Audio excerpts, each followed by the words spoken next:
26 March March నెల ending లోపు so వీళ్ళందరినీ ఖతం చేసేయాలి, మొత్తం జీరో మావోయిజం ఉండాలని చెప్పేసి బీజేపీ గవర్నమెంట్ చేస్తుంది. సో దాన్ని మీరు ఎట్లా చూస్తారు? ఇప్పుడు ప్రతి దాంట్లో నిర్బంధం ఉన్నది.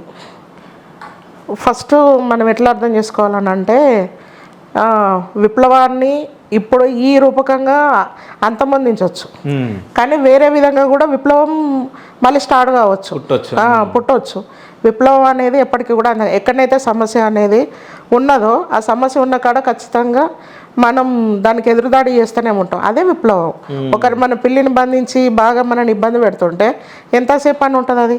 అట్లనే ప్రజల మీద, విద్యార్థుల మీద, వివిధ స్థాయి ప్రజల మీద ఏదైతే రాజ్యము నిర్వహించే హింస ఏదైతే ఉన్నదో ఆ హింసను ఏదో ఒక నాడైతే వీళ్ళైతే ఎదుర్కొనకైతే తప్పదు కదా.